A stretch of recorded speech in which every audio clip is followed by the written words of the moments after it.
This is a HeadGum podcast.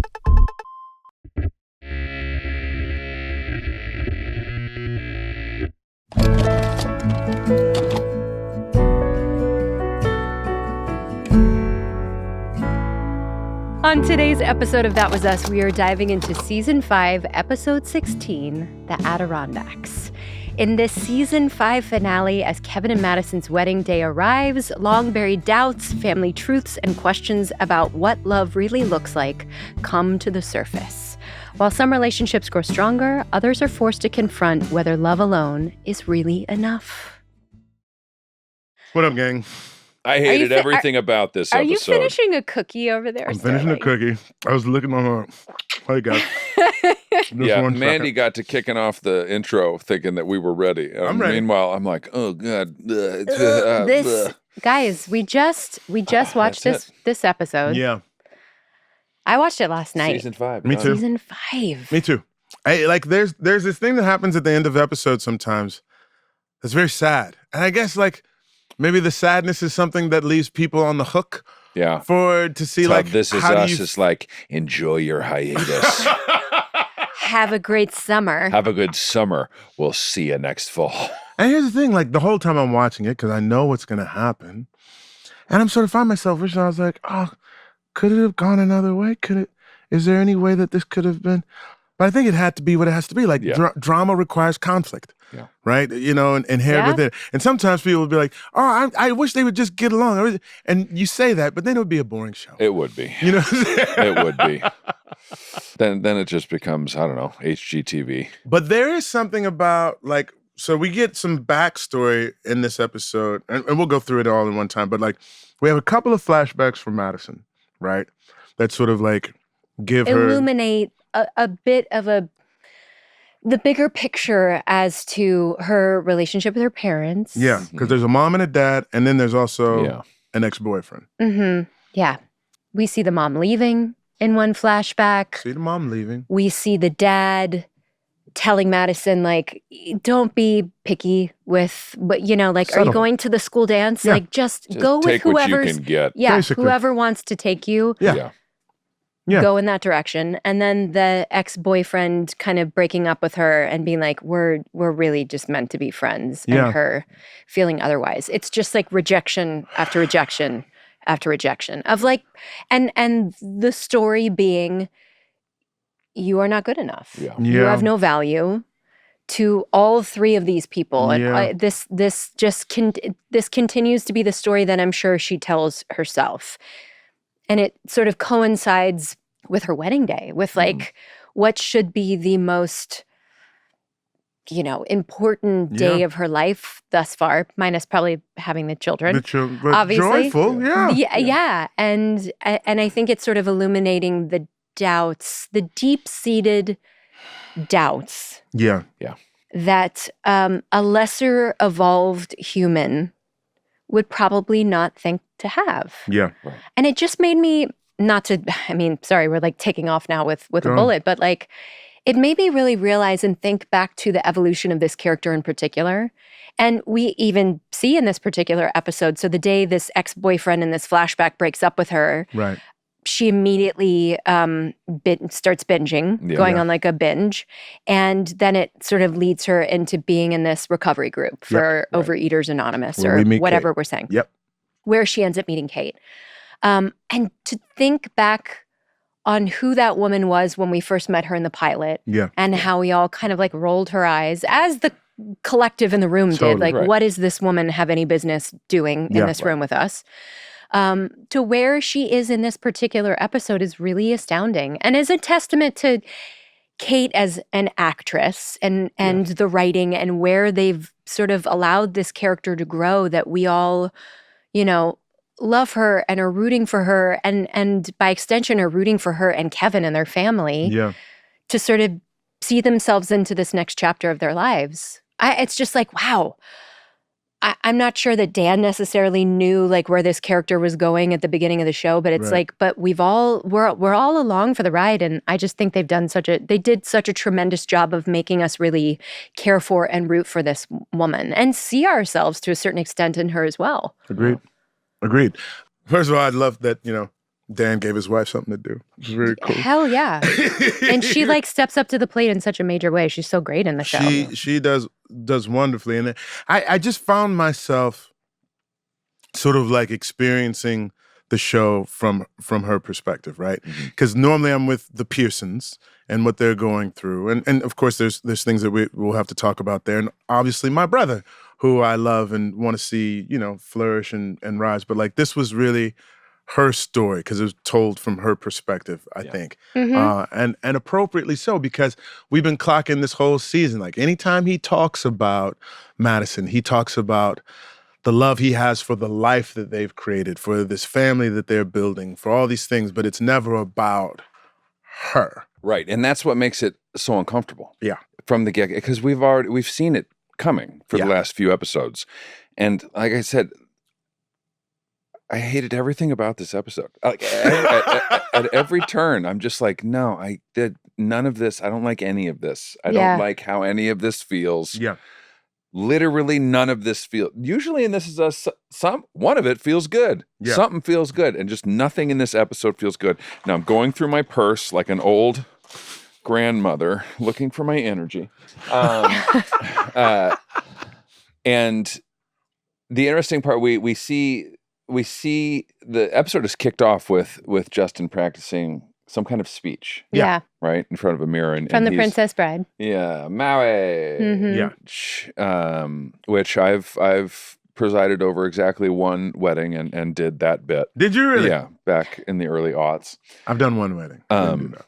But we see him preparing this speech, and then early on in the episode, we also see Madison saying no movie quotes, no jokes. Yeah, improv Kevin is not invited. Correct. Improv Kevin is not invited as they are beginning to plan this. So I was like, oh, he is defying. He's defying her. Yeah, her wishes. He's going out on a limb. And it's also it's just him keeping it. It clearly seems like he's keeping things at arm's length. Yeah. With comedy again. Sure. The same way he did in the previous episode when they asked about the where they see each other. Yeah. Yeah. Trick question. Yeah. I never want to grow old. So she knows that about me. She knows that about me because we are in love with the idea of a family. Yeah. Yeah. So okay, we'll just go right to the heart of it. We'll do Kevin Madison and then we'll backtrack through other things. Let me see. Jack putting the boy. No, that's not Madison. Kevin is freaking out about all the wedding details. All the details. He's sort of like the Groomzilla. He is. wants everything to be perfect. Yep. Uncle Nicky is there That's funny. documenting everything with the iPad. He's ridiculous. With It's a like, full-size iPad. With a full-size iPad. It's like you give the old man some technology. Yeah. He's like, stop, we have a videographer. And he's like, no, you're going to want this. You're like gonna want every this. Do the little speech detail. again. Exactly. Yeah. I even love right in that scene too, at the very end of it, Madison sort of gives him a cutesy chance to like duck out. You know, and she says Last something chance, about all Pearson. the women in my family get wind up with varicose varicose veins Yeah. and da-da-da-da. So and he's like, nah, I'm sticking around, that sort of thing. I gave Rachel that chance. We had a conversation before we got married about like the Was it reality. cutesy or was it like... No, it was real. It was like it was a real like I have come to full terms with what the life of an actor is going to be like. Sure. And so if somebody else is going to participate in that, like You need to be fully aware. Yeah. Feast, famine, Yeah. ups, downs, in town, out of I'm with town, you. over town, all these things. And My wife would talk, the only thing I remember her saying to me, we were already married. No, we weren't. too late. No, we weren't married. But she talked to me about alternate streams of income. Like she made it, like after I tested for 5 pilots in LA, and she's like, you may want to think about alternate streams of income. And I was like, what do you mean? And she's like, you got to find a way to make money. I was like, I'm going to make money through acting. And she's like, yeah, but it doesn't seem like it's working out for you. Oh. And I said, I just tested for 5 pilots. And she's like, yeah, but you didn't book any. And that's a silver lining and a gray cloud coming together to marry each other. A silver lining and a gray cloud. It worked out. And so It did work out. So Yeah. what did you do for money? I've never done anything other than Knock on. I've never done anything other So than. I guess I'll just do movies then. You leave me no choice. You mean I guess I'll start a voiceover career. They, Sully and John made a joke. People have been asking about clips from the roast. Oh, I've got Once I some, get it from the videographer, I'll try to put something out there's there, a right? videographer. But one of the jokes that they made with me was that, like, you know, they're supporting actors. I only refer to them by their numbers 6 and 8, etc. And they're like, you know, Sterling has no idea what that's like. Oh, it's like the roles that you do in movies. That was a really good joke. That was a good joke. Really good joke. Thank you, sir. It's a bit of inside baseball for those who aren't in the industry. To be film and television are two totally different worlds. Sure. And to be a lead in both worlds is, which you are, of course. I'm not, but I'm. You are. But one day. No, you are. What do you mean? The joke. Well, let's put it this way. Your Oscar nomination was in for a supporting actor. category. So sit down. Anyway, Let's keep going here. So things aren't, going. Oh no, he's nervous. He just wants everything to go perfectly or what have you. They wind up going to the venue. He bought the whole thing out. Uncle Nicky's like, "How rich are you?" He's like, "It's easier this way in the middle of COVID," and it does make you wonder, like, how rich is this guy? He's doing well for himself, right? Yeah. The family gets there. I kind of have to do this. Randall. I know, it's like you have to like get in there with everybody. It's all our show is all connected. I don't want to talk about any of it. Let's talk about something else. What other shows are we talk about? You loving Widow's Bay. Widow's Bay. I mean, y'all gotta get on the train. All right, we'll get on. I'll get on the Widow's Bay train. If you know what, let's just stop doing this and watch the first episode. Oh my God! Honestly, I love nothing more. Saying that. What's your hot take, Chris? Go for it. I'm just saying. No, go with your hot take. I don't like. None of this makes me feel good. Every scene in this episode is like no, and as we get to the end of this episode, it's just we're getting too close to things being over. Oh, is that maybe what it is? That's part of it. Yeah. That is part of it. There is okay. Hold on. There's a scene that makes me feel good. I'm gonna tell you about it, but it's not in this storyline. So I just want to go through this. It's probably not even in this episode. It is in this episode. So God the family, bless America. The Pearsons arrive from the East Coast. Pearsons arrive from the Randall, East Coast. Beth, the girls. Yes, Miguel. Well, you guys are already on the West Coast. Yeah. But we all get to the venue together. Kev's there. He's very excited for things to go a certain way. Mom and Randall have a little bit of something because Mom wants to talk to Randall about his trip to New Orleans. Yeah. Randall's like, anytime you want to talk about it, it's cool. But like he's not rushing into it. And she's like, won't let him go on this particular thing. In the last episode, Beth says, if you want to know about his trip, just ask. Just ask him. Just ask him, right? So we get to outside. Because the altar has collapsed. The altar has collapsed. The wedding planner comes in. Yeah. We got a little bit of a problem. Now, the altar was designed by Madison. This was sort of her thing. It's falling apart. They're trying to do what they can to fix it. So the boys come in through. You got Nicky, you got Miguel, you got Tobias, you got Randall. Everyone's contributing in their own way. Everybody's outside contributing, doing this thing. I thought this scene was cute. Yeah. It was cute. Okay. Because not often do we get to see these 5 gentlemen together in this capacity. It's very nice. These days, I will say the shooting of it was a lot of fun because we ended up at these venues that are beautiful and we're just hanging out in these beautiful places all day long. And it's Ken with his head in his hands. Yeah. Just like, how are we going to do this? So stressed out about everything. Have you guys ever seen Ken? His like diagrams of like stick figures. Yeah. Ken, he has like the shot list with like the stick figures. It's the cutest thing in the world. He's like a second grader who's trying to coach NFL football. Yeah. He's like, then you're gonna go here, and then you'll go there. Stick figure A with like arrows and X's and So we're out there doing this thing. We get 2 Tombstone references. One in this one. And I can tell. These are usually my favorite things. Like Randall had to do Rain Man. Yeah. I was like, I'm going to watch Rain Man. Like did you watch a little bit of Tombstone? I didn't need to. You're good. Because like it lives in you. Tombstone, Heat, get ready for this curveball. The Lion King. Oh, okay. You know them all. Were the 3 movies in my college apartment roommates of 4 that were just on a loop. Wow. Those 3. I love that loop. Lion King was in the mix, too. The Lion King got thrown in like pretty regularly. Yeah, no. Because I just can't wait to be king.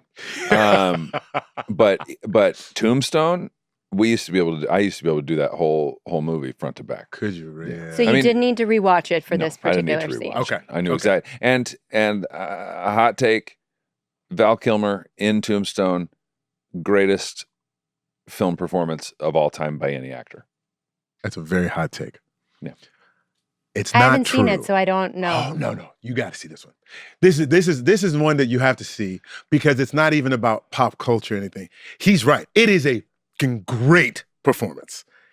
I will say greatest performance. That's impossible. For a long time, the one that inspired me to want to be an actor, if I could do what Richard Burton did in Who's Afraid of Virginia Woolf. Oh, yeah. Then I was like, then I could have a career. Well, that's the educated man's choice.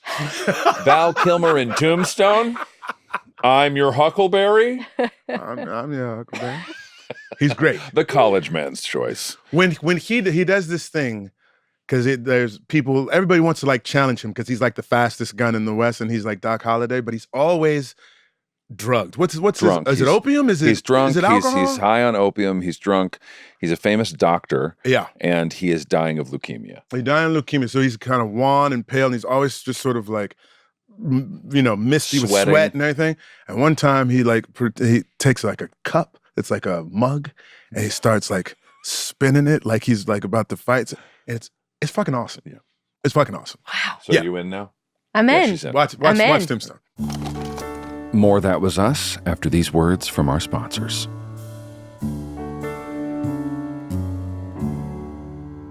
Gang, summer always makes me rethink what I'm reaching for every day.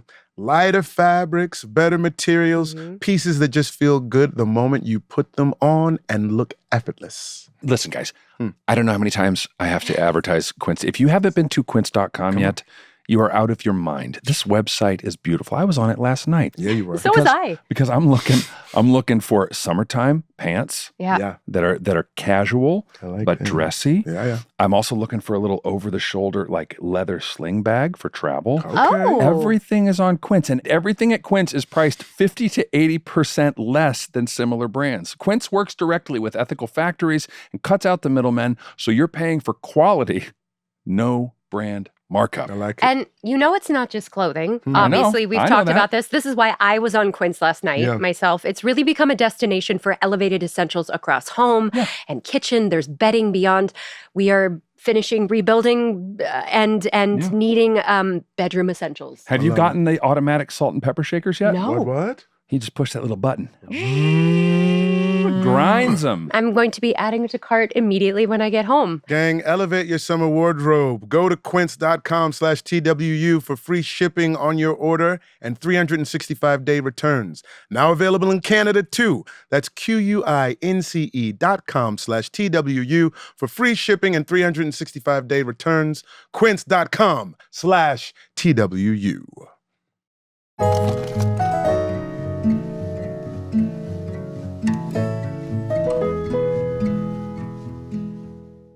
So you're doing that and you're asking about long distance relationships because Kev has some experience with that. Kev's like, it didn't go great for me. Wound up divorcing my wife, etc. So that's not good. He's like, okay, I won't bring it up now because you got other things to deal with. Even though you did. Not something I'm going to talk to you about on your wedding day. There's a little bit of tension between Miguel and Nicky. Yeah. Because he's like, I normally hire people to do this stuff now. That was really good when line. he's like, yeah, when I'm renovating my Nomadland trailer, I'll ask your advice, Nicky. I mean, talk about a reference that 10 years from now, nobody's going to understand. Totally. And I love that Nicky was like, what's Nomadland? That's the hottest movie that was out that month. Well, because it won the Oscar. Yeah. And it involved A trailer. trailers. Yeah, So people it who was lived like, in trailers. It was Just saying, it's Yes. very specific. And he reference. said, it Kev is a said, specific like, reference, but it did Jesus. work for Kev him. said so too. And he said you'd actually find the movie quite funny, right? You'd find the joke funny. Randall comes running in. He is intent in keeping his brother from getting too much sun because he knows what can happen to white people if they do. Yeah. He's running around with his umbrella, etc. Yeah. Nicky had a gift for the Kevin. This It was 2 Adirondack You want chairs. to talk about, and he's like, you have a U-Haul because this is the only way to get it back to your house. You're creating work for the people. Yeah. On their wedding day. He's like, oh, and can you tip the guys? Because I don't have any cash. Yeah. Yeah, really good. And Kevin was like, I need air. And they're like, you're outside. He's like, no, I need indoor air. I need inside air. Randall quit following me. Yeah, right? that was funny. Things are not going according to plan, right? But like that's the sort of the external manifestation of what's sort of happening internally for Madison, because we already talked about the flashbacks, the dad, the mom leaving. We didn't know her mom was British, sort of to the manner born, and she's like, I simply can't deal with it anymore. I've tried everything that I can, and I'm sorry. I hope you find a better man than I did. I hope you find a better man than I did. Okay, It's gone, okay, Mom. Right? Dad, the next thing we see from him is just saying like, look, why are you being picky about this whole prom thing? Just be happy that you found somebody who wants to go with you. Just do your thing. And each time we cut back to this woman in her wedding dress, contemplating this next huge step in her life, you're like, am I doing the right thing? Filing through her core memories. Then we go to the boyfriend who's like, listen, I don't see it going any further. And she tries to sort of argue against it. And he's like, hey, after I said what I just said, why would you even try? Like, and I actually found that an act of generosity. Yeah. In a very strange way. He's like saying, I don't want to be with you. I don't see where it's going to go. And if you're going to keep fighting. If that wasn't the end of the conversation. Right. You know what I'm saying? Right.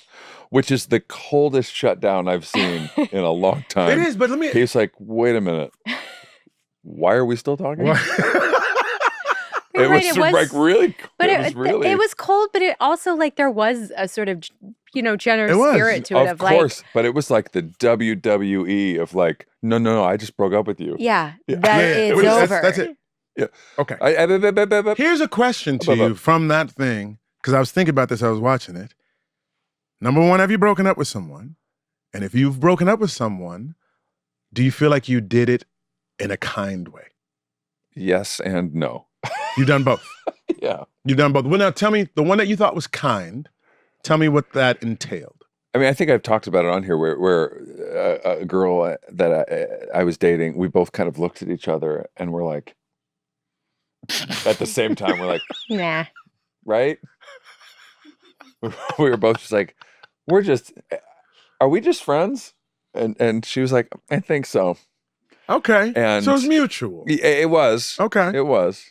I think the like maybe 2 times I've done it in my life, it wasn't mutual, but I tried to do as much of this isn't personal. This is just a certain place I'm in my life. For my career. Like just trying to keep the onus on you. The optics on this aren't good. I do not like confrontation at all. So I'm like, do you do it in person? Yeah. Yeah. Oh, okay. yeah. Sorry. Jesus. Yeah. I don't know. No, I wasn't there. Yes, Chris. I wasn't there. Have you? That's what we find out I was. Here's the better. Did you do it in person? No, Chris, I texted you. Here's the better question. I'm sorry, Chris. Here's the better question. Have you ever been broken up with kindly? No. See, that's the thing. The experience of the person who's being broken up with, that's what I'm trying to get to is like, I thought that I've been tried to be kind before, but I don't know if the person who was being broken up with experienced it that way. I tried to break up kindly with the last girlfriend I had in high school. And I think I told you this too, where it's like, we're going off to college. Yeah. What are we gonna, Yeah. Let's stop. Let's break this off here while it's still good. And then we ended up going to the same college. You're like, well, showed up. Oh, you didn't know? Oh, hi. Nobody had accepted things yet. Like we hadn't, and it was like, okay, same college. Well, cool. Godspeed. Good luck. Oh dear. All right. Okay. 4 years. 4 what years. About you? Okay. So I've been broken up with, and I've broken up, and I think I've tried to be kind, but I don't know if it was ever received that way. And I think the time that I was broken up with, like, it was a situation where the woman stopped talking to me. Mm. And I had to actually say, like, I think you're no longer interested in this relationship, but having a tough time articulating it. Yeah. And she goes, yeah. And I was like, I would rather you actually just said something than just withdrawing all your physical and emotional presence. So technically, you broke up with you. Yeah, and I didn't like it. No, that sounds awful. I didn't like it at all. So, that sounds like the worst version. Yeah. Okay, that's just my quick tangent. I'm curious. Yeah. So after that, and like you said, we see the segue into her meeting Kate, going to Overeaters Anonymous, et cetera. But I think that was the catalyst that sort of led her to go and confront her fiance. And she really just sits him down, and he's like, whoa. Well, she comes into his room. Yeah, and he's like, am I supposed to be seeing you in your wedding dress? Yeah.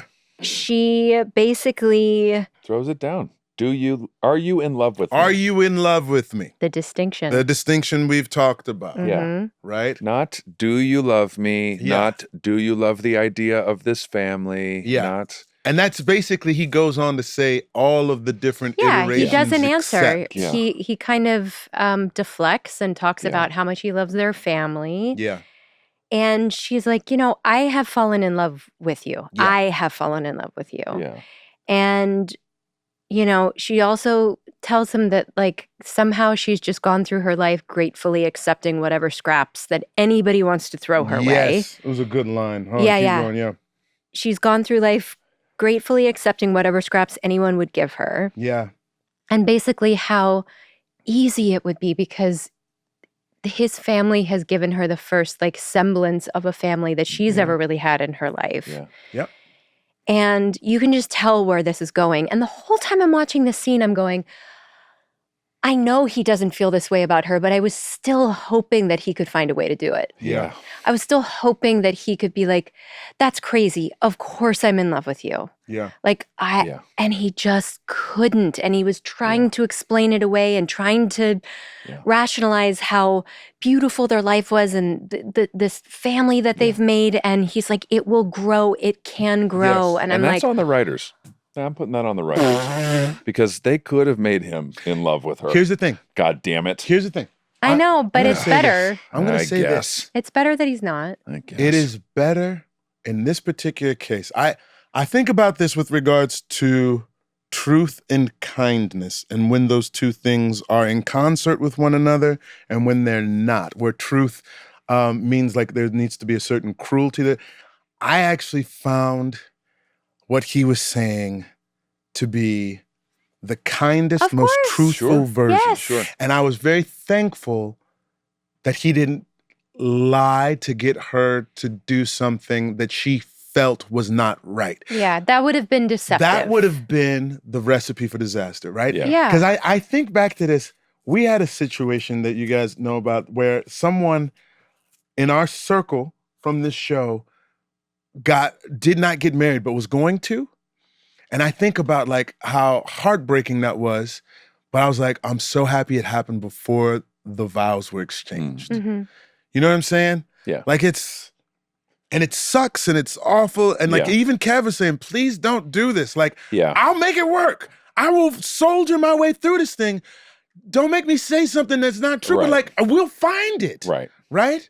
I've heard people say that the whatever they say, that 50% of marriages end in divorce and end within the first year of marriage. Yeah, that those people know the minute they're walking down the aisle that this isn't going to well before, but it's too embarrassing, it's too inconvenient, it's too scary to like. You've already invited people, you've already booked things, you've already like people are here. In this case, everyone's here. Yeah. So the bravery of this character. And I texted Kate as well. I was just like, you guys absolutely destroyed me in that scene. They both were so exceptional. It's such a special moment. Yeah. And like it was so simple. Yeah. It was so present. And I think the juxtaposition of like wanting this for her and for him, for them, for their family. Yeah. Like not letting that override the truth of the moment, which you're right, was super generous of Kevin in a way of like, and he says as much to his mom after. He's like, I couldn't lie to her. Right. Yeah. I could not lie to her. And it's like, that's a stand-up human. Absolutely. And it's a stand-up human from her perspective as well, not going through with it. Right. As she says as much, like it could have been so easy just to walk into this life that like miraculously was sort of just laid in front of me. Yeah. And he's so easy to fall in love with. Yeah. But she's like, basically, thank you. You were the one that has helped me realize my own value. There you go. Yeah. And what I want and what I deserve. Yep. And I deserve for someone to be in love with me. Yeah. And she does. Yeah. And, you know, we do see next season, like, she does eventually find that. We don't know their story. Spoiler. Jesus. Whatever. But, like, I'm not, she does end up somewhere with someone who clearly was in love with her, is in love with her, and she has that. And it's like, yes, that is truly what everybody deserves. Yeah. I'm also, in terms of the show, like, I find none of us are in this boat, and none of us hopefully never will be. I think co-parenting and not being in the same household seems like one of the trickiest things. So daunting. That exists in the world. Yeah. And I think that, like, it's nice to see an example of, like, I think these guys can pull it off successfully. There's love there. There's no bitterness underneath it or whatnot, because the people that suffer in the situation are probably the kids more than anybody else. Yeah. Like, when I see people have to do it, and there's apps that you have to use to make sure that, like, you know, the lawyers know that I said this on this day and and it all gets recorded and switched over. Like, shit ain't easy. That doesn't sound fun at all. So I'm wishing them the best, and I'm wishing all of us the best. Hats off to anybody. No. So that's the culmination of that is Madison understanding and standing on business with regards to her own worth and saying, you know what? Maybe this is not our path. Yeah. We'll go back a little bit. Let's go KaToby wise.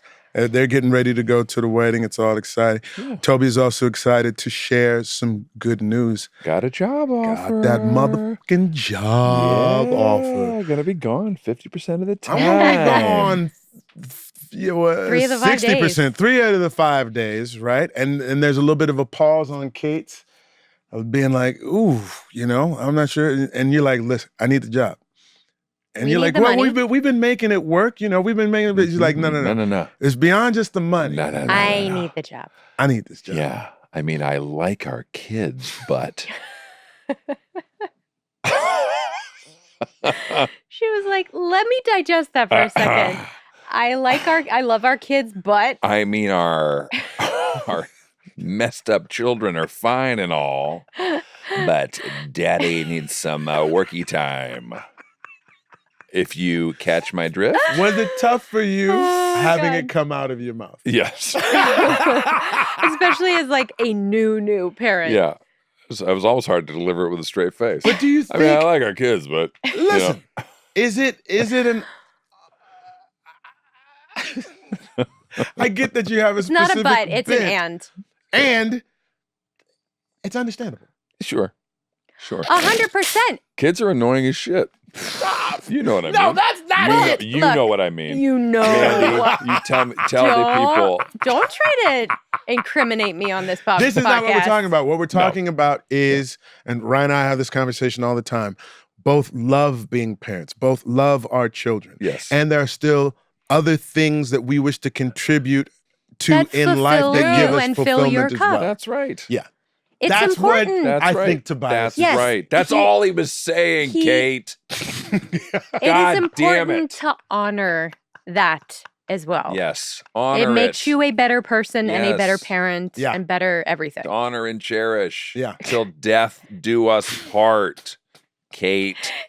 It's the like direct eye contact into the camera that really gets knowing me. What's coming. Just evil Krasinski the camera. Yeah, exactly. Kate. At this point, then, so after this, she calls up Phillip and says, like, I'm gonna withdraw I'm gonna quit my husband's about to take a job and we're going to need daycare, going to be at home, etc. And he's like, you know what? I really didn't want to hire you for this job, right? I was very much against it, but it turns out you're really good at it. You're really good at it. And the students love you. You're talented. You know what I'm saying? And so, you know what? My answer is no. Yeah. Resignation rejected. And once in a while, your jokes are kind of funny. That's right. Yeah. But can you really do that? Can you reject a resignation? I've seen it on TV a couple of times. Yeah. On TV. TV loves it. TV loves it. I'm like, is that a real thing? Because can someone just come back and go, no, but I'm they resigning. Can, but it does give her a moment. It does give her a moment how the world to works think. now? Well, I never got a resignation. It does give her a moment to reconsider. Sure. Of course, that is the idea. Which is basically all that he's I unresign you. You don't resign. Unresign. You don't resign until I say you resign. So you know who else says that is Justin Hartley. That's yes. And yes. It's one of the many things they have in common.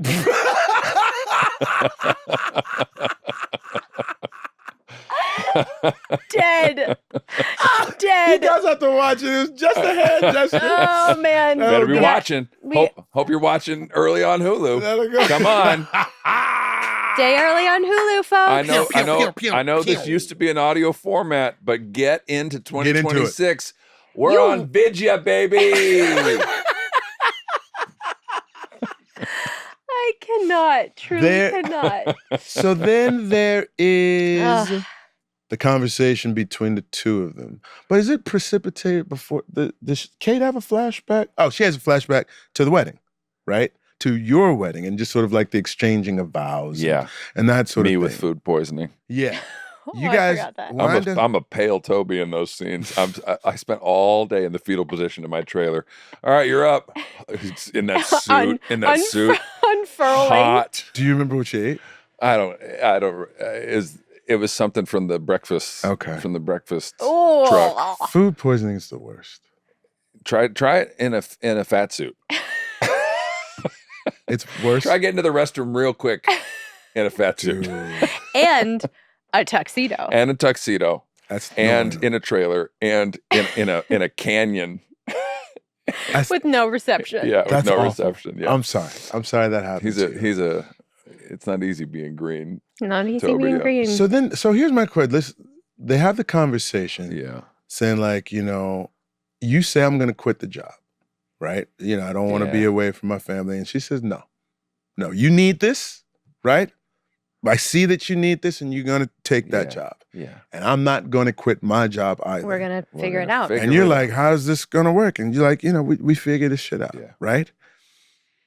My question, like as somebody who's been married for 20 years and like I have gone through distance in the relationship. When I was doing Army Wives, working in Charleston, South Carolina.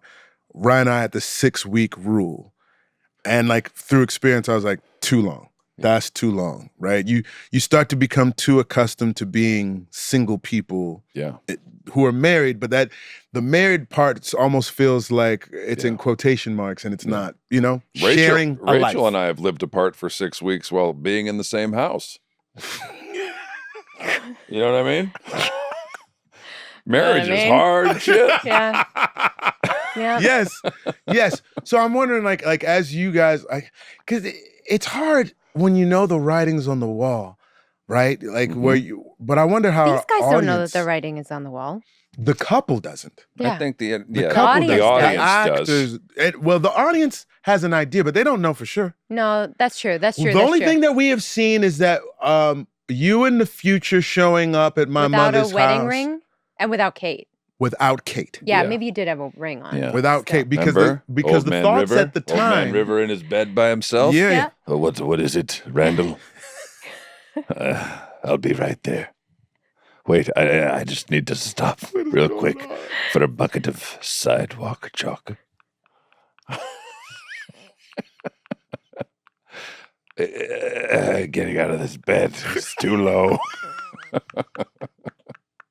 He's like 4 years older. That's what I say. Wait.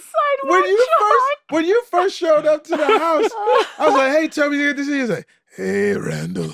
And I was like, hey, man, you can't be too much older than I am. I'm still talking like this. Hey, my friend. It's been a hard 7 years. Yeah, but we've seen in 7 years. You clearly work out more than I do. Early you onset. Injecting peptides? What are you doing? Osteoarthritis. And Oh my god! Did you? The sidewalk chalk really did me. It got me. That took me out. I'll be right there. I just need to Google sidewalk chalk. As tears go by. Oh man. But there's a sense of optimism in that people are willing to work it out, right? That's what it is. But there's a sense of optimism, and there's also, I mean, maybe me just knowing what's coming is just like, just because all of these things are right doesn't make it right. Yes. Doesn't, you know what I mean? That's what I was thinking in my head too. I was like, just because, you know, well, she says, and then she goes on, you know, he throws out another tombstone quote. Mm-hmm. And she catches it. Yep. You know, where other people haven't been catching his quotes. Yeah.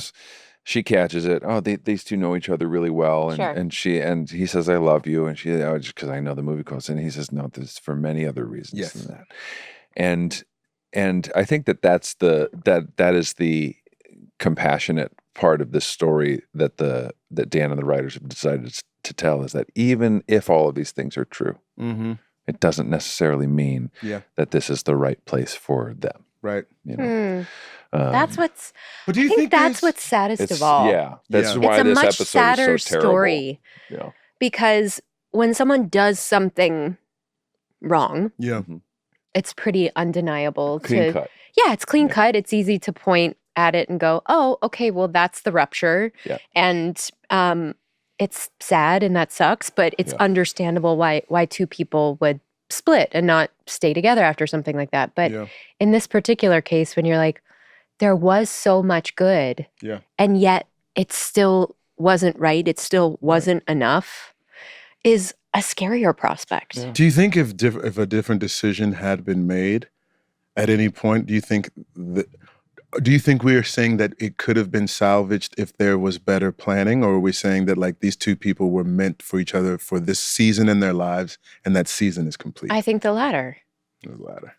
Yeah. Because I love the optimism of both of them going like, no, I'm going to still work. You're going to take that job and we're going to figure it out. I mean, I feel like that's what I would do in that situation. Sure. Like, it sounds daunting and we have 2 kids and living apart sounds like impossible to wrap your brain around. And yet let's try it. Yeah. And if it doesn't work, then we figure out what the next step is. Then we just get divorced. So, well, no, we figure out. You know what? You know what'll make this work?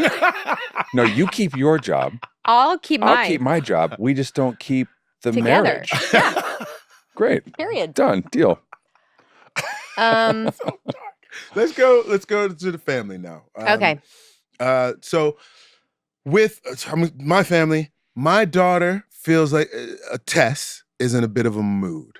I'm not quite understanding why she's been for a season and a half. Has been for quite some time, right? Deja, we just find out that Malik got into 3 or 4 schools in the Philadelphia area, still waiting to hear about UPenn. Later on in the episode, we find out that he got into UPenn, so it's 4 for 4, and then Malik tells her it's actually 5 for 5. He got into... I applied to Harvard, and I got into Harvard. And if we remember, Malik's baby mama lives in Boston, right? I don't know if you guys clocked that part. I didn't remember that She lives in Boston, and she'd been coming to visit the daughter or whatnot, but now he's going to possibly be in Boston in close proximity to her. That's what you're reading on Deja's face. That's a wicked pisser. It's not just that he's gone, but he's going to be with her. Yeah. Okay? Over there. That's what happens there. Harvard. We talk to Tess is sort of like the whole time hanging out with grandparents. Grandparents are very cute, by the way. They need hugs.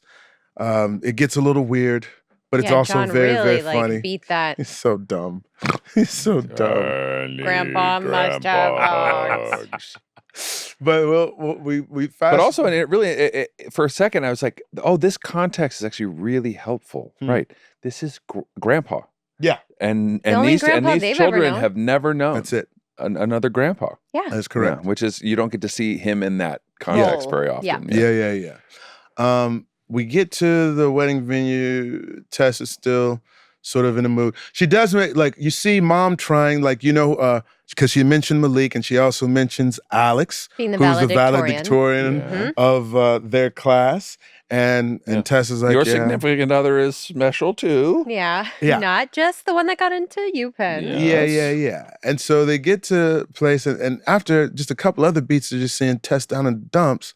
Beth is like, sis, what's going on? Like, what is happening? What can I do? And she's like, I feel like everybody wants me to be this version of myself that I'm not. Because she's wearing the wedding dress. Planner gave her like a bridesmaid dress that she's just not feeling. And she's like, I don't want to wear this. It doesn't feel like me. And she's like, let's see if we can't fix it up. And we were talking about this off camera. The TV movie magic. Wait a second, but wait. I have an idea. Yeah. And they look at each other. Right now, Chris is holding Mandy's sweater. Yeah, they know because they're watching on Hulu a day early. Come with me. And magically, after a sewing machine has been procured. And a montage. Sweating. We don't even have a montage at this point. No, but it's sweat coming down Beth's forehead. Just working to a song. Everyone's watching. Yeah. See what she will do. Yeah. Through the sewing machine. There's like scissors and like fabric is just flying all over the place. Well, it's pretty much like that because whatever she's concocted for Tess is an entirely different. Entirely different. I'm like, how? It's got a black t-shirt top attached to it or whatnot. Yeah, but suddenly the embroidered part like from the culottes or something down. Well, it's become like a poodle skirt or something. I don't know. Yeah, culottes. Yeah. Isn't that what they're called? That's what kids like these days. Like, you know what? Just nobody will let me wear culottes these days. I don't know if that's the right word. I don't want to be saying something No, offensive. You're right. It's cool. You're not. It's not offensive. But I just want to say the word as much as possible. If you give me a second. As Teenage girls right now as a slip. Just got to get into a pair of culottes. Oh, God. Mom! People just don't understand. This guy's on one today. I don't want to be in a dress. I just want to be in a pair of culottes. It's definitely not culottes, though. It's not culottes. 100%. It's just a skirt. But that gives her a sense of satisfaction. And, it might be so puffy that they come together in the middle. This idea that I can express myself. Palazzo pants. Here's a tangent. Just a simple palazzo I would accept. Here's a tangent, and I'm curious where you guys are with this because I remember when Andrew was younger, we would sometimes buy 2 pairs of tennis shoes, the same tennis shoe. But he would one would be a red pair and a green pair, and we would let him wear. He wanted to wear one red and one green. Hot. And I was like, it's all good. I love it. But I'd go to St. Louis, and they'd be like, you let the boy wear mismatched shoes? And I was like, yeah. And they're like, you let him do whatever he wants? I was like, no. You know what I'm saying? But he can wear the mismatched shoes. But I have no qualms with him wearing these. So I was just like, you let other people tell you how to raise your kids? Nope. That's right. Yeah. That's right. That's right. You know what I'm saying? It became a sort of thing. I'm curious, do you guys have any sort of individualistic expression that's starting to come through with your kids and their style choices? Bear is all about pink and rainbows. I love it. Wants to be covered in them. Okay. And so he wears rainbows. Yeah. Heck yeah, he does. Yeah, loves it. Yes. Not there yet? Not anything yet. Everybody sort of wears what you want. What I pick out for them. The biggest argument but they're also, they're dressed. They're dressed up. That's I'm sure sweet. Are they Oshkoshs? They got they're starting to want to dress themselves. Okay. Which is very cute. Yeah. And I can also tell when Dad dresses them. I'm like, when? Oh, okay. No, you tell. How can you tell? How can you tell? Oh, I could just, I'm like, that green and that green don't go together. Yeah, you can't wear open toes with a palazzo. Or a culotte. Or a culotte. I'm like, who put them in the culottes today? Is that a mule heel? You want to hear argument day that happens about 2 or 3 times a year in the Brown house is picture day, where mom picks all the clothes and they're like, no.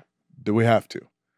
And I try to find some middle ground to make everybody happy. And the answer is, bro, you have to. Yeah, you have to. Please, I have to go to sleep with this woman. Yeah. Please wear these clothes. Yeah. And then as soon as you can bring another pair of clothes after the picture is done. Yeah. They don't like collars.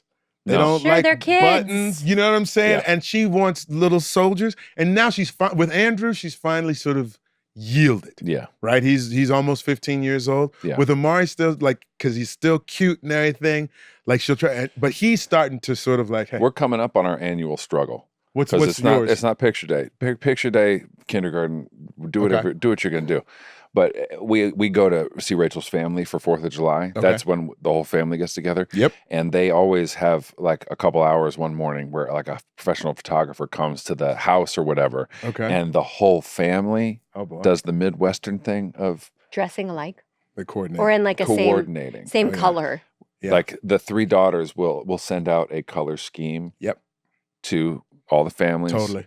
And I'm from the Midwest. Yeah, you know what I'm talking about. Understand. And and it's like 4 people peeking around a tree or whatever or whatever the photo is. You all seen the photo. We've seen the photos.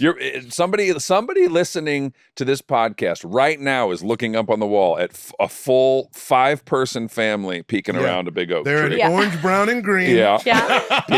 peeking and finding it laughing. Yeah. And Slightly trying funny. to get our 2 kids to do it is just like. We get really great photos from it because what we end up getting is like really candid, like tumultuous, like brooding, like this photo. Like look at this photo. Yeah, boy. Like this photo is Rachel consoling just 2 take children a picture. who don't want to take a picture, but it's the best picture I've ever seen. It's a good picture. You know what I mean? So good. But yeah, it will be a full full thing. I don't know. How did I get to that one? I got to that from the show. Oh, because she was wearing her culottes. Because she was wearing her culottes, right? No. So she's happy, Not right? culottes. Sure. Whatever Now, it is. The last part of that. Whatever moves this thing along. Whatever. The Keeps last it going. part of that is Rebecca and Randall, and Mom wanting to speak to Randall about New Orleans, and he's like, "Sure, anytime." So she finally corners him. Oh, he's blithely making a rap song up down the hallway. Blithely. Just having me and Walking down a Randall hall, P. rapping about his free time. You know what I'm saying? That's what it's. I was like, this guy is bored. What's he gonna get into? Rapping about his free time. So dumb. It's so dumb. And It's so dumb. And here's Mom from around a big oak tree. Want to talk now? Is now a good time? Let's get a coffee and catch up. So I haven't cried yet today. Want to talk? Totally. It's such an interesting thing because, Mandy, I'm curious, like, from your perspective, I guess there's 2 things happening at the same time. We start talking about my birth mom and, meeting your trip to New Orleans. Yeah, meeting High and everything, and she starts sort of crying, and for Randall, it's like, this isn't about you. This is me sharing a story.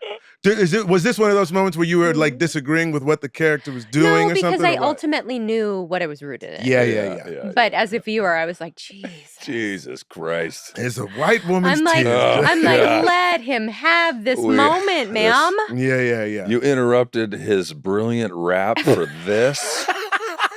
Jesus. Like, as an audience member, not remembering where this episode went, I was just like, oh, not everything's about you. Yeah. Like there was a little bit of that feeling of like, where is this going? Because I don't love that she's just like, he's showing her pictures and she immediately is crying. It's like, well, that's not fair, right? I just want to hear about your trip. Oh, okay. Well, here's just a photo.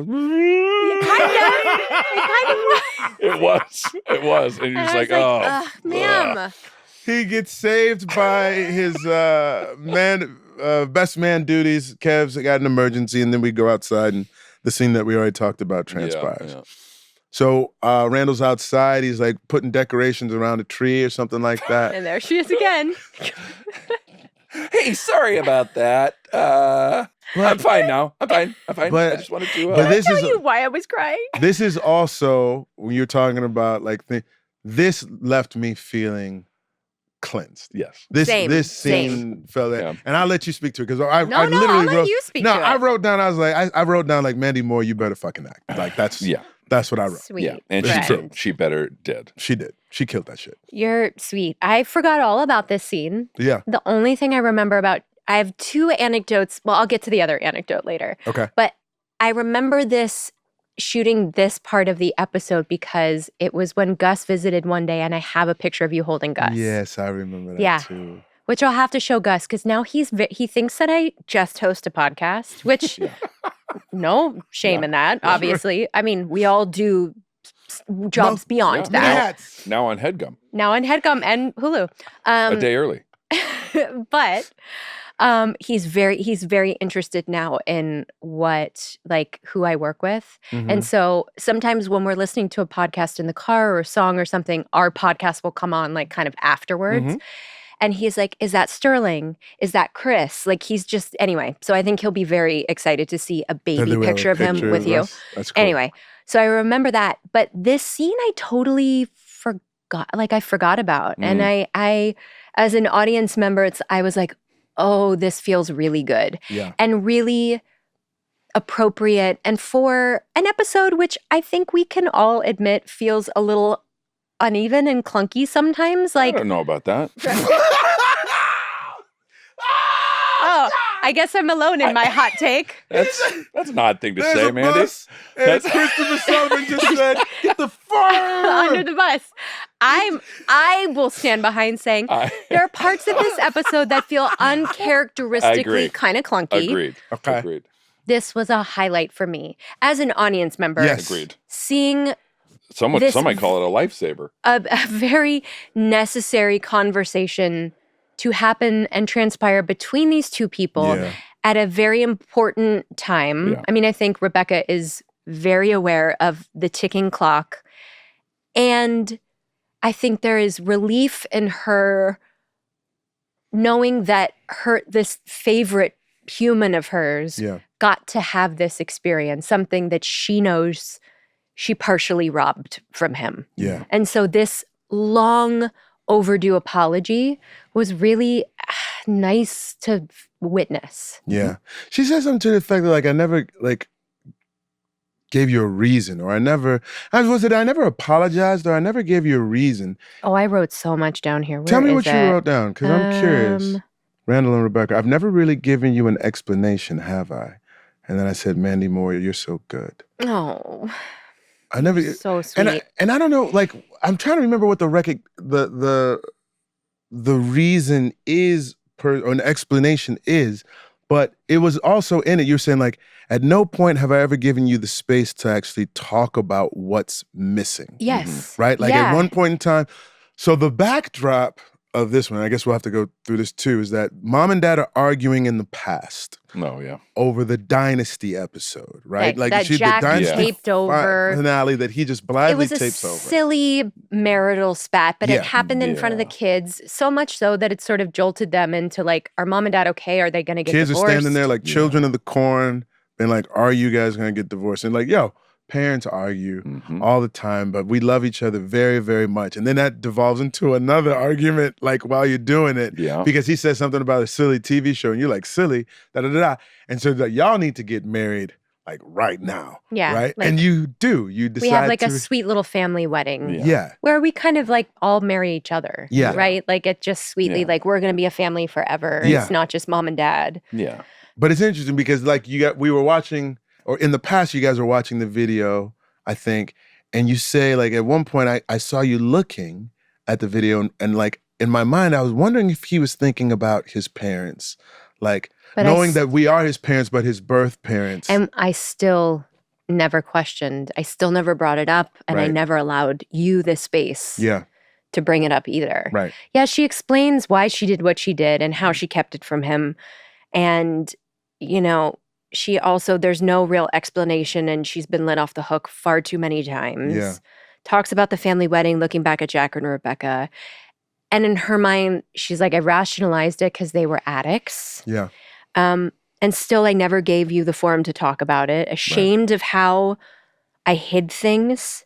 And the fact that it's way too late, but I need to say that I'm sorry because you were my entire world. And then I loved this. If I cry, it's because I know what I robbed from my favorite person, not because I'm jealous or hurt. Right. And I loved that. It was because Randall is a rescuer as well. Yeah. And I think she's like, no, let me cry and know where my tears are emanating from. Totally. Mm-hmm. I'm not jealous or hurt. When you talk about your mom and I'm crying up in having coffee with you, it's because I know how deeply wounded you are, the trauma of robbing you from the experience of potentially knowing this person and knowing your father. And that is on me. Right. And so then she's like, so please tell me about your mother. Yeah. And he makes the distinction and says, my birth mother, which I was like, yeah, that was good shit. It was good. That was good shit. Made me happy. And then, I mean, you can speak to this, but you start telling her about this trip and how it just unlocked a part of me that I didn't even know was there. You know what I'm saying? Like, and I feel very similar to like having done Skip Gates' show, Finding Your Roots and whatnot. This connective thread. And sure, I could probably trace it back further, as Randall could have probably traced things back further. But like knowing that your beginning doesn't start at the fire station, but like there's actually something that's rooted, that's real, that like contributes in terms of nature and nurture, the nature part of me, like I have a more intimate understanding of, makes me feel like I know myself a little bit more fully. Totally. Right? Yeah. So I think it's pretty cool. Yeah. So I think that was a highlight. Mandy Moore, you're a highlight. You're always a highlight, Sterling. Namaste. And then we have the Pearson family coming together at the end, mom and her 3 kids, and just sort of consoling Kev, and sort of figuring out where they go from here. And yeah, I love this scene. I think this scene was a redemptive part of the episode for me as well. Yeah. I just, because I was like, oh, this is important. Like as we are buckling up for this last season, knowing that Rebecca does not have time on her side, the fact that like at the end of the day, it's still the 4 of them together, connected, and they need each other now more than ever. Yeah. I really loved, I again, that Kevin was like, I couldn't lie. Yeah. And for Rebecca, what it's worth, I'd marry you. It's very sweet. Creepy. It's very sweet. I like it. But I love that she admits, like, in these situations, like, I used to be able to figure in your father so easily and what he would say and how he would fit in and what he would do. But it's getting harder in time, maybe with the disease, maybe with the fact that he's been gone for as long as he's been gone. The kids chime in. He wouldn't leave your side. He wouldn't leave Kev's side. And he wouldn't let you drink. Wouldn't let you drink. And he lets folks know that don't worry, I'm good. Yeah, like I'm good. Yeah. And, you know, Kate also says you need to stay busy because you're best when you're busy. That's right. And then Rebecca, this is the part that I loved. She was like, I want you to build me that house, Kevin. Like the house that your father always wanted to build, because the cabin was like so healing for me being there. Yeah. Was like, that was my happy place essentially. And I think like that's what we're meant to be doing right now. Like, let's build a house that we all can be in together. Yeah. Because what's more important than that? Yeah. And he's like, I love that he so easily was like, okay.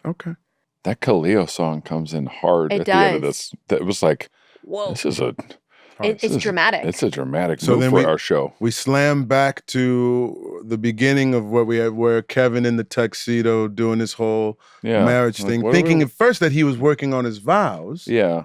But now it's like, but he didn't get married. Yeah. And so he goes to like the next room and we see Madison and Beth. And him being like asking but first we see Uncle Nicky walk down the hallway. He's like, "Sorry, I had to get stockings for the wife." And you're like, "The wife?" And I think I missed that one this time. Yes. Oh, and the magazine. We saw a picture of Randall in New York Magazine that said like "A Star Is Born" Up and comer. And just Kevin says so much like, "Hey, nice article," or whatever. Yeah. Just read your article and, you know, you make some cute little comment or whatever. But you're like, okay, so we're definitely somewhere in the future. What the This Is Us is happening? Not too distant future. They walk into this hotel room. The women make a fuss like, no, you got to get out. You can't see. But it's Madison and Beth. Yeah. Right? So you're like, well, this is not their wedding. Obviously, they didn't get married. Right. So who's getting married? No boys allowed. We see Kate walk Kate out says, it's in fine. her wedding dress. This You is can the do the last joke. time I'm doing this. That's right. And you're like, And you're like, this getting episode married? sucks. And then Kevin leaves the room again, and we see Philip. Coming out of a bed. And he goes, you don't mind if I make a few British jokes, in your behalf or whatever? And Philip says, if you can't take the piss out of your If future... you can't take the piss out of your new brother-in-law, who can you take the piss out of? Right? That's what he says. yeah. As the demon barber of Fleet Street. Yeah. Yeah. Go in. Get in. Go on, Gov. That's what he says. If you're not watching this podcast, you're truly missing out on the most delightful. That's the end of the episode. That's the end of the episode. And that's the end. We would just leave an audience hanging. But it's not the end of this episode because now we're going to get a chance to talk To the demon himself. To the demon barber The of demon Fleet barber of Street, Fleet Street. himself. We're going to have a visit from Chris Geere. From Chris Geere. Who The plays lovely- Philip the on our lovely show. Chris Geere. The most delightful. Stick around. We'll be right back.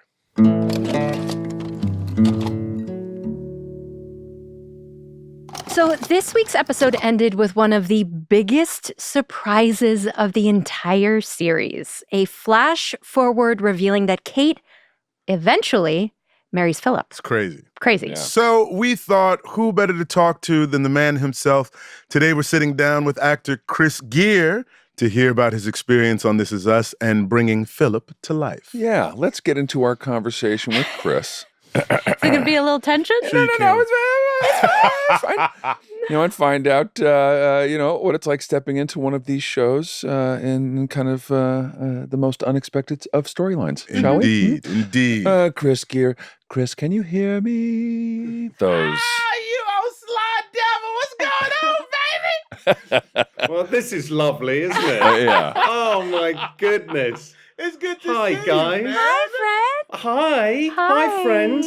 Oh, this is wonderful. Look at your setup. It's Yeah. Yeah, we got It's like a whole thing, man. a whole situation here. That was Wow. us. Yeah. That is gorgeous. Are you in LA, though? We're in LA. Where are you We right are. now?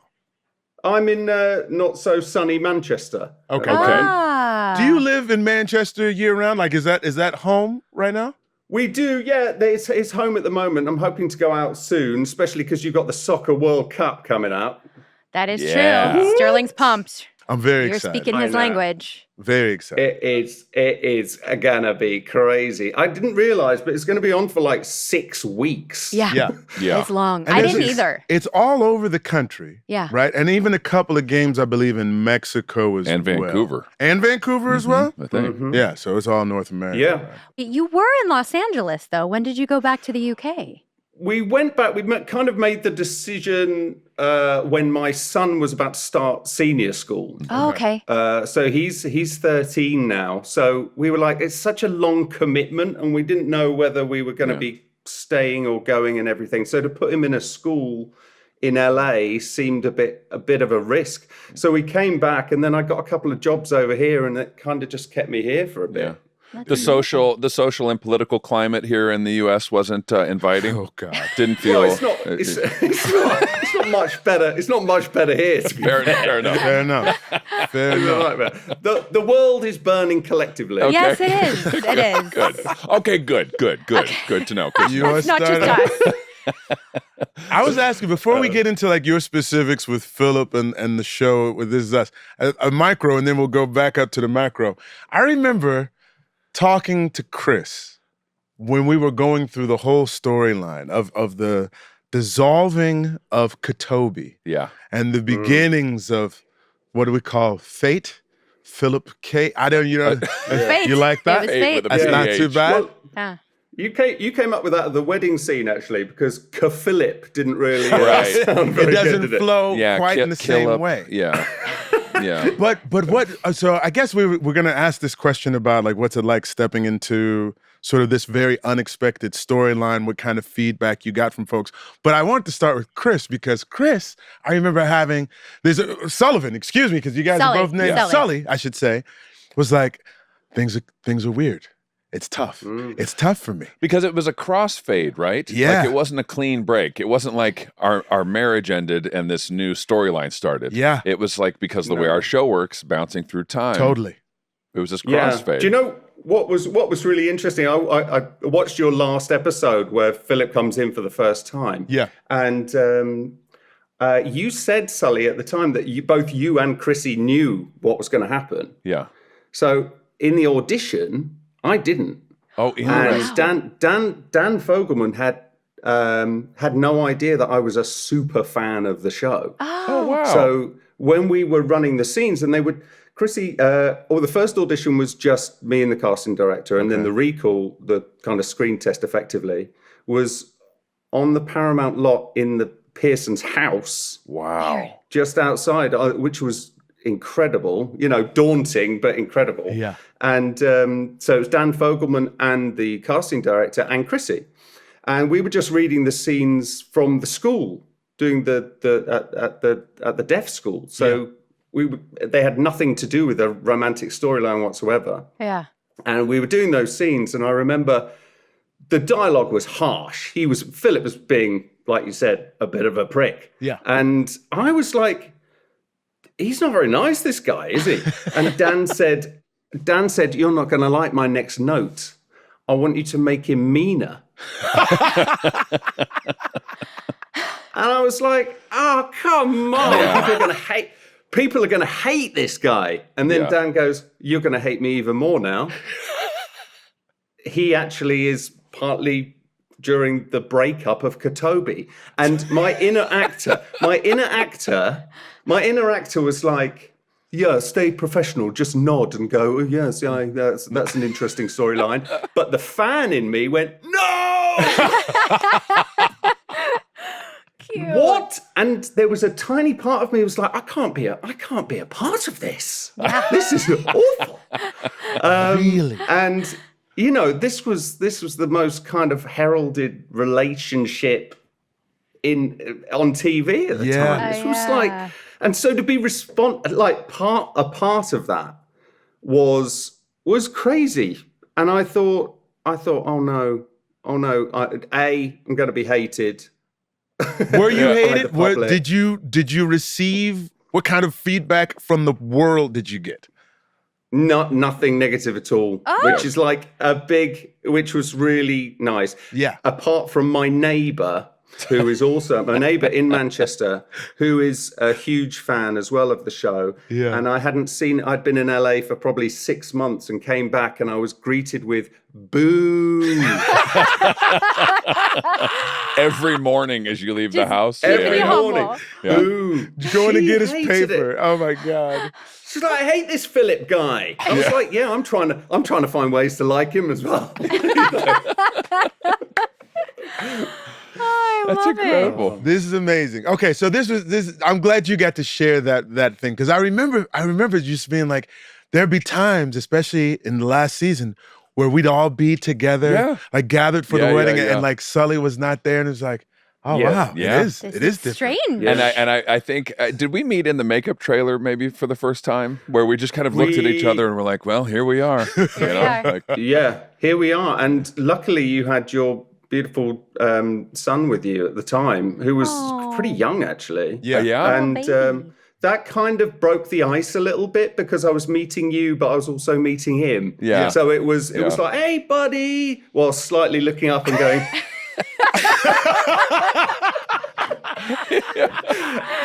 Everything. Well, this has to go well. He's not gonna. Nothing bad's gonna happen while he's holding a baby. He's an asshole in front of his baby. Oh my God. Yeah, exactly. But funnily enough, that same day that I was in, I wasn't shooting. I was just having a makeup test with Zoe, and I went in, and the first thing Zoe said was, there he is, the new Miguel. As in. And I went, what do you mean? She went, well, now you're the most hated. Well, I mean, just call it like it is. Perfect. The new Miguel. But I have to caveat this with the fact that everyone was so supportive and brilliant. And do you know, we had to, Sully, we had to do that photo shoot with you, me, and Chrissy. That kind of, that was, what was that this? was helpful. What was this? What's this photo? It was we were all gathered. I don't remember what it was for. Maybe Entertainment Weekly? It was Entertainment Weekly, and it was the solo shots, but they wanted something fun with the three of us. And, and something fun. Yeah. I was looking for pockets of opportunity to break the ice with everything. Yeah, but it was really like that photo shoot was like early on. I remember that now. Yeah. Way before we started filming anything. I think Chrissy felt more awkward than anybody. I'm sure Sure. she did. She was just like, That's very Chrissy, though. This is so like Chrissy's energy takes on whatever.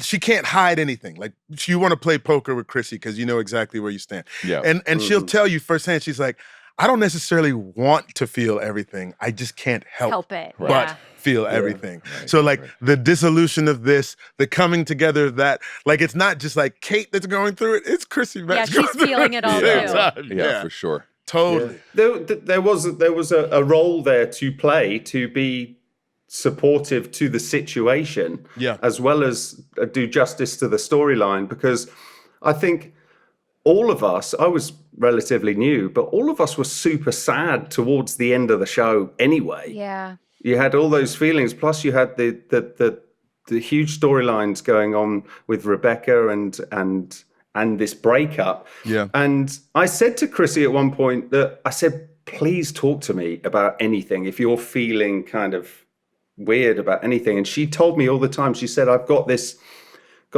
energy here, this kind of bucket full of tears that are ready to come out. Yeah.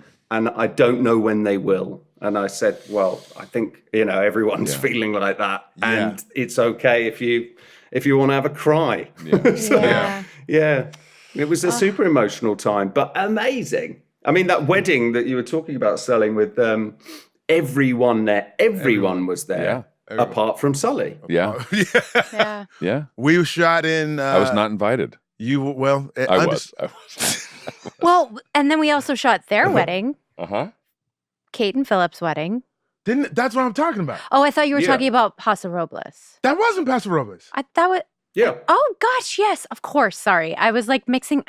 I get confused. There's too many weddings on the show. I understand. We just watched Kevin's This is right. wedding, near wedding. Not come to fruition. Correct. Also, real quick, just the people who live there call it Paso Robles. Oh, maybe it's Paso Robles. And I think you're mispronouncing the name of your city. Well, I think it's Paso Robles. Yeah. And there's a sort of an anglicizing that happens. Of the Robles? Give it the Robles. Well, I mean, listen. I think it deserves the Robles. This is a very white history of taking the Spanish and the Native American names and saying them however we want. You want to. Paso Robles. Yeah. I'll tell you what was quite surreal about that. If you remember, we all stayed in the hotel that we were filming. That is correct. So my bedroom was literally, you'd open up the balcony and you'd be on set. You'd go out for your morning coffee and get mic'd up at the same time. Oh my gosh. Okay, so wait, let me go back a little bit because you talked about being a fan of the show, which I did not know. Like, so you had been watching the whole time and when the opportunity to come up on the show came to you, you were like actively watching, or did you catch up once you got the audition sort of thing? I had a meeting on the Paramount lot with a casting director when you guys were shooting season 1. Oh, wow. Wow. Really? And I saw the signs because Mandy and I had actually screen tested for something years and years ago. And I was like, I wonder if I'll bump into her. What did we screen test for? We screen tested for the family thing that you did with Sean Levy. Okay, a TV pilot. Yeah, really? Yep.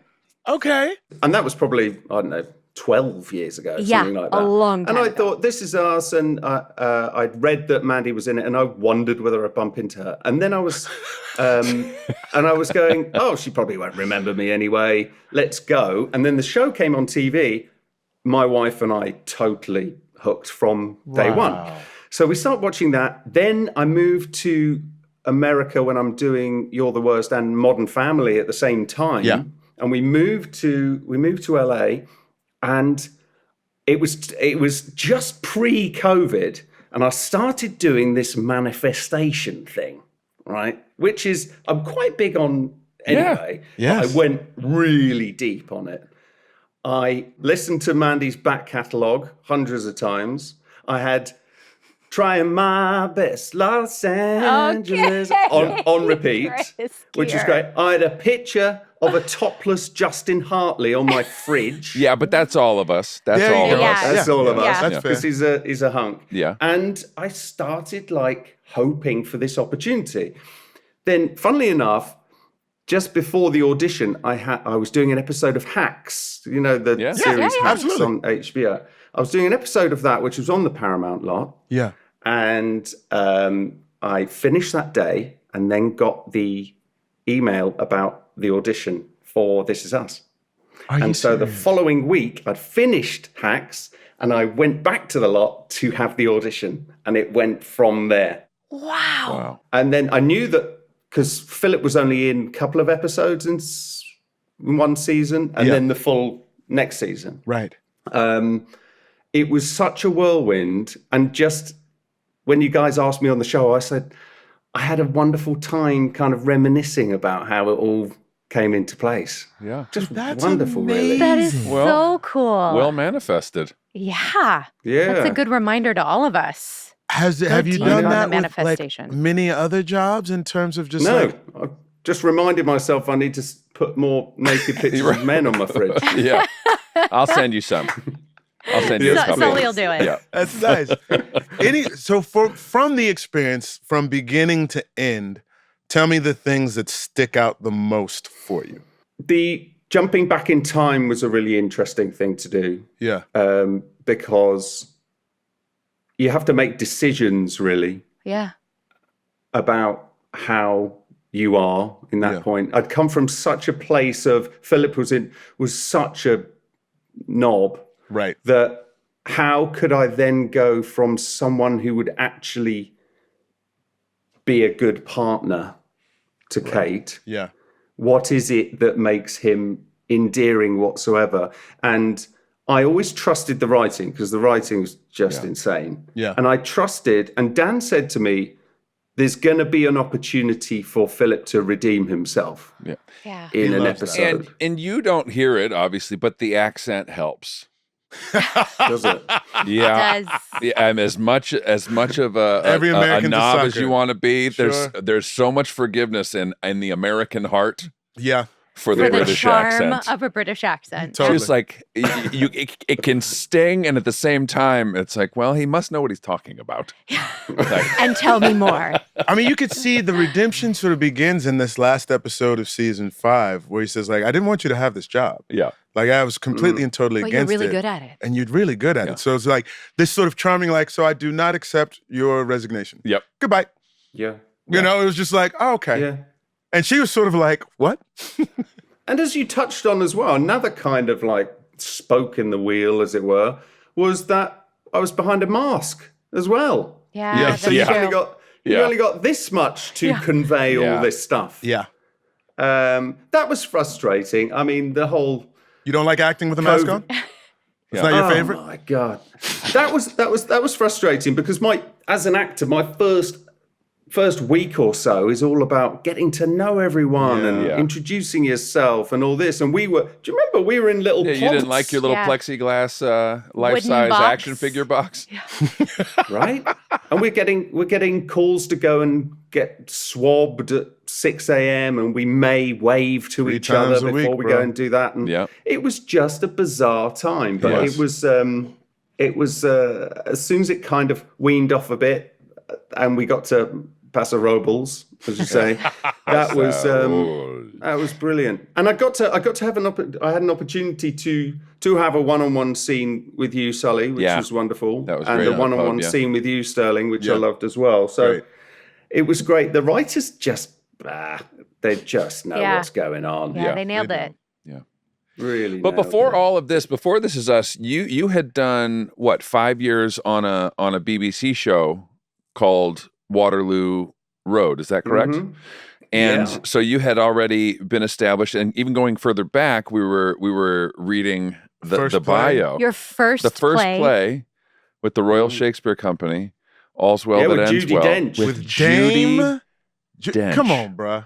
Yeah, Come on, that was bro. insane. I was lucky enough to do Stephen Colbert a couple of years ago, and he was talking about his first theatre thing as well, and how nerve-wracking that is. Even though I had one line, so there's only so many ways that I can mess that Almost up. worse though. That's almost worse. Totally So is. much pressure. Yeah. It is. Nail And you're it. like, it's coming up. Here the it line's comes. coming up.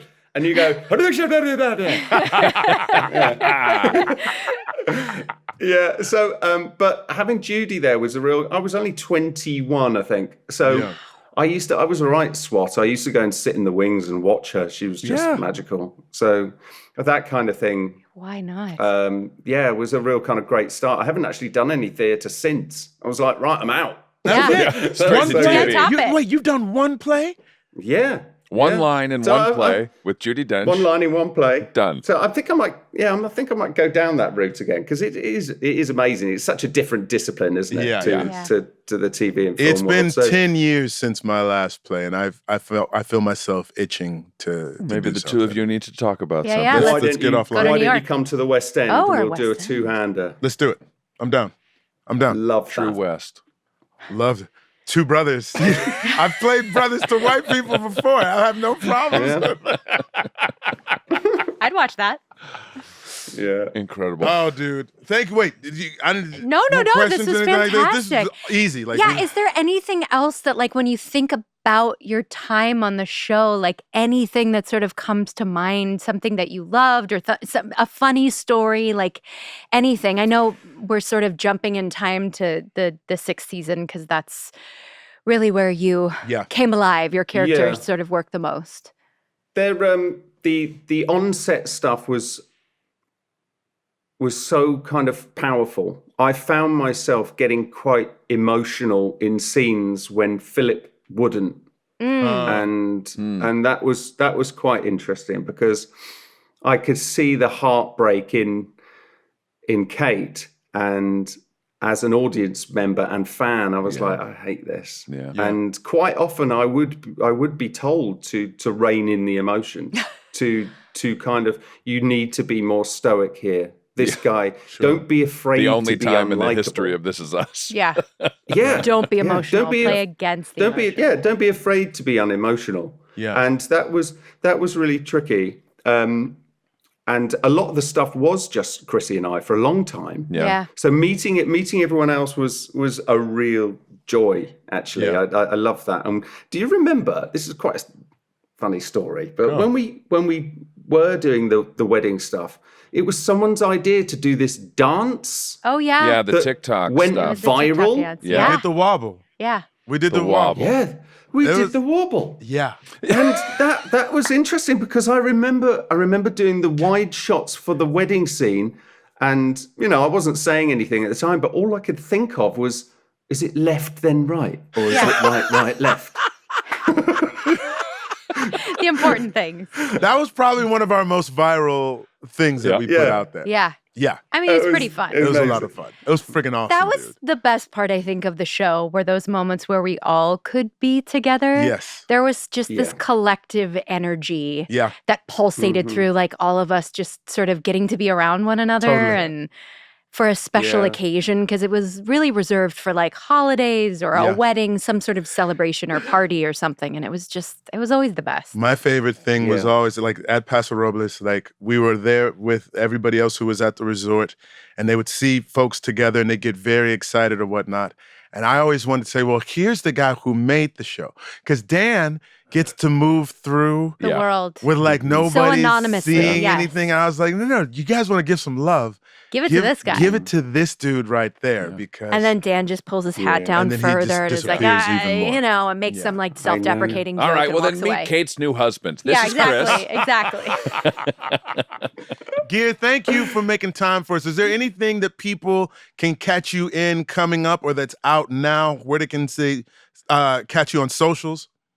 I have a couple of things that are soon to be released that are not yet released, but keep an eye on the old socials. And, Which are? Yeah. Yeah, where can we it's- find you? Which are at CW Gear. At That's right. CW Gear. Geere. E. Geere. Yeah, follow me. Oh, lovely. Guys, it's been awesome. You're the best. I miss you. You rock, you bro. too. So good to see you. The best to you. Oh, you're the best, thanks, guys. Chris. Brother, Thank you. got it. All Good the to best see to you, you. Geere. Bye-bye, guys. Have a wonderful day. You too, man. Dude, Geare's a good guy. Yes. Such a great guy. Manchester. Yes. He was. I know it must have been so strange for you because, like, here's this person that is coming in to occupy the space that you have It filled. was weird. I didn't expect it to be weird, Yeah. and then it was. Yeah, the same thing Yeah. sort of happens to me, or like I heard Sue express this one time when Randall was going through like the different versions of life with his therapist, Yeah. and she saw him with other women. Yeah. Like Sue was kind of like, "Why are you kissing those other women?" What? Yeah. Yeah. I'm like, your yeah. one. This is my space. You Yeah. know what I'm saying? Yeah. It was an interesting experience that I hadn't really thought about in a very long time. That's the end of this season. Yes. I don't know if we have the end seasons of the season pod, 5. but it's the Season end of 5 season of 5 the show, Yeah. of This which means Is we Us. have one season left, 18 episodes 18 left. episodes. 18 Bada episodes. bing, bada boom. We know things are going to be happening. We know Mhm. that we're going to see the dissolution of a marriage, Yes. right? Yes. We know, I know that Mandy Moore directs her first episode Yes. in season 6. And don't yes. you? Me as well. Christopher Joseph directs his first episode. But I was saying yours in particular because it focuses on the KaToby. disillusion Yeah. of Yeah. KaToby, right? Yes. So I wanted, like, as an Sucks. audience member, a pure audience member, I wanted to, like, are you fascinated? Are you saddened? Are you like a little bit of both as you're waiting in this hiatus for season 6? Because you know you're Yeah. going to see it, but you don't want to see it. Yeah. You know what I'm saying? Like all this stuff. I felt like, it was really buckling up to be brutal. We also know, listen, it's also season 6, and we've been telling the audience for a long time, even though people are probably silently hoping that it goes beyond, but This know. is the end. So we also know that all the flash forwards that we've seen at this Yeah. point in time, it's like, oh, we're going to see They're that leading as to well. this. We have seen you in the bed, Yep. right? So we Yep. know Yeah. basically that that we are at Yeah. Rebecca's deathbed. Yeah. So like I can only imagine, like there's one thing as a cast member knowing all this stuff, but like as the audience who is waiting and whatnot, you're waiting. I don't think there's hope that she's not going to pass away. I think you Right. know that part. Yeah. You've seen her in the bed. She's We've- 122. Yeah, it's also like this Yeah. is what life is. Yeah. This is what life is.